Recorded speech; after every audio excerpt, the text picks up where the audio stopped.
Have you ever wondered what games you should keep or you should lose? Find out here at Purge Reviews. Have you ever wondered what games you should sell or you should use? Find out here at Purge Reviews. Find out on our top 10 list what games you cannot miss. Don't forget to subscribe to Purge Reviews.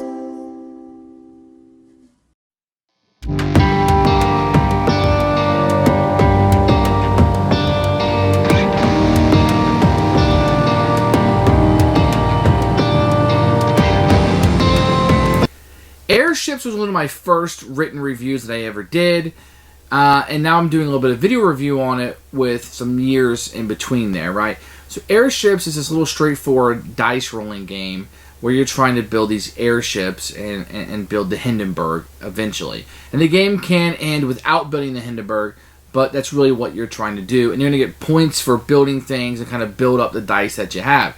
So there's 3 different types of dice in the game, and you're going to be rolling those. Some are going to require red, black, or white. Now, you can only ever use 3 of one color, so having 4 or 5 white isn't as valuable as having like 3 white and 2 red, let's say. Although they give you different cards. So really, it's pretty straightforward. You're going to roll these dice. You're going to have some ways to mitigate those, but for the most part, it's just straight up rolling it and seeing what you get and what you can purchase. Now, these games tend to be very popular. There's a lot of different games like this. Now, this one I'm going to purge. It's just as good as a lot of other ones. I kept it around for a while, but I think I just have better themes or different things I like to do with dice now. There are so many of these games, like Ancient Terrible Things, Airships, these Yahtzee style, King of Tokyo, where you're just kind of rolling dice and seeing what happens in these very light environments, right? These very light atmospheres. But I think my gaming tastes are going to tend to go somewhere else, like a Kingsburg or an Alien Frontiers or a King of Tokyo if I want something lighter. Now, I'm not going to compare this game to a Kingsburg. There's a lot more going on in Kingsburg. The depth is there. Now, my wife tends to like this game. My wife tends to like that it's a little light game. You're rolling some dice. You're seeing what happens. There's different ways that you can buy different things. And so you actually have to pick a card, roll some dice, and see if you get it. And that's exciting versus just rolling the dice. Like, say, Risky Adventure does this. We have to put it out and then see if you got it. Versus rolling the dice and buying what you can based on the dice. There's a little bit more of a decision. A little bit of like pressure luck there. Okay, I won't try to get this, but I have to have a perfect roll. I need a 5 to get this. Because you'll be adding up the dice on it. It's okay. I think that if you got this one, if it was cheap enough that you'd be sufficient, if somebody pulled it out, I think you're going to have a good time. I don't know that's one that you're going to want to pull off your shelf all the time. For me, I'm going to go ahead and purge this one. I just have a lot of games that tend to do the same thing. This is a very solid game. It's a fun game. I just think I've grown a little bit past it, and I don't want to sit down and play this.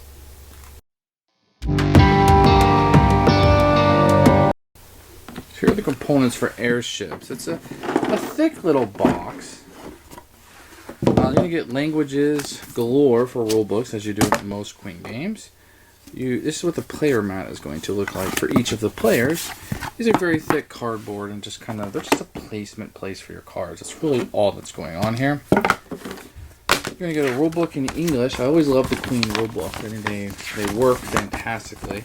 You always have pictures of components, you have the game that's played, different colors from different sections. I really like these rule books a lot.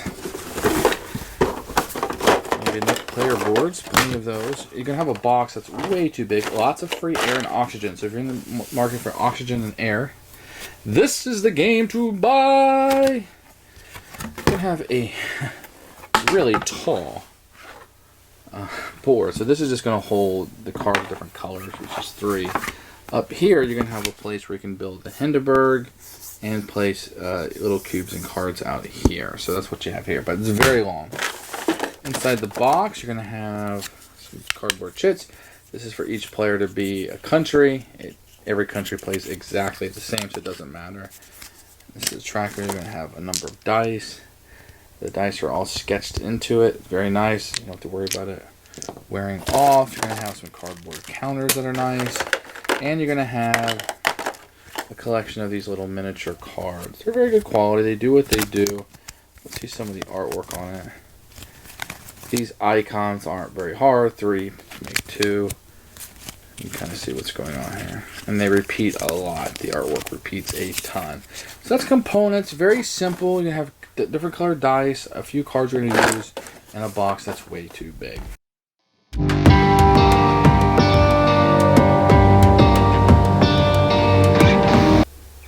The rules for Airships is very straightforward. The Queen games always have the best rule books to me.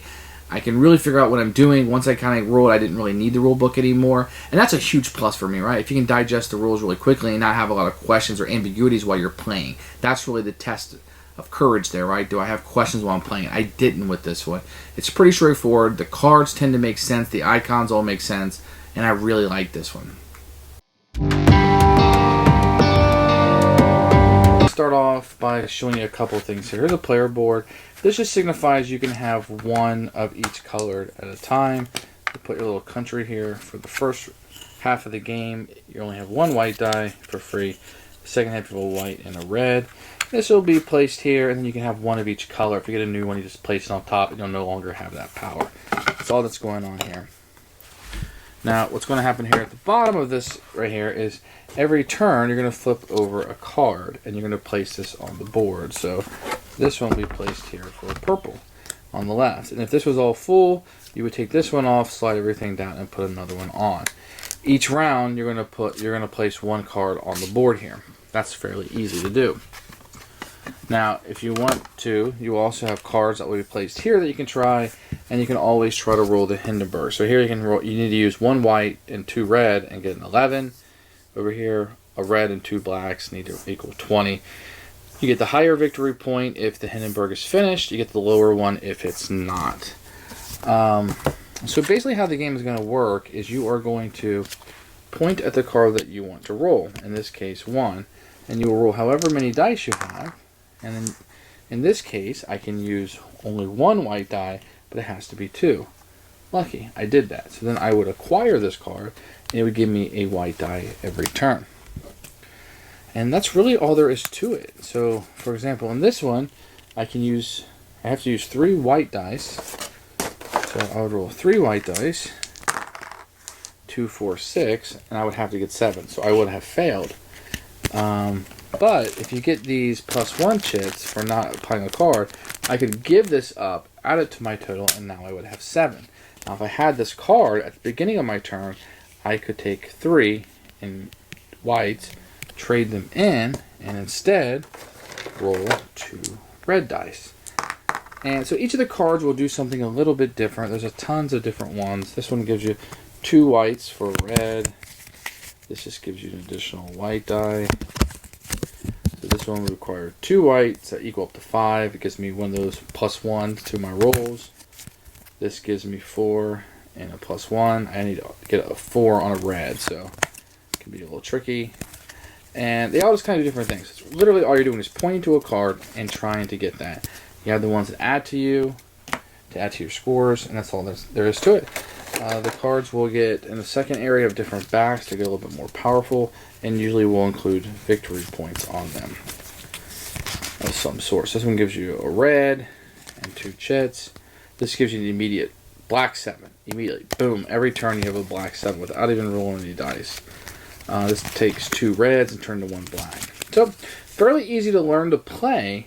It's all about mitigating your damages in this one.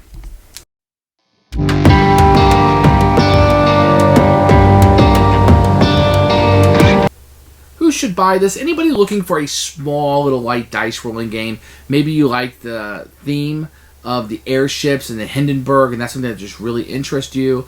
You know, the cards tend to repeat a lot, or at least sometimes the artwork on them, so that can get a little bland at times. I like unique art on all my cards. The cards do repeat a little bit also in what they do, which is okay, because you don't want somebody to have the only one shot at that one type of card. You know, you want that to come back up. I'm okay with that. There's different ways to mitigate the dice, and you know, you're rolling the dice, hoping you get a certain number. You know, and do I have enough dice to do that? You know, if you have 5 dice, you can roll them, but you can only count 3 of them, let's say.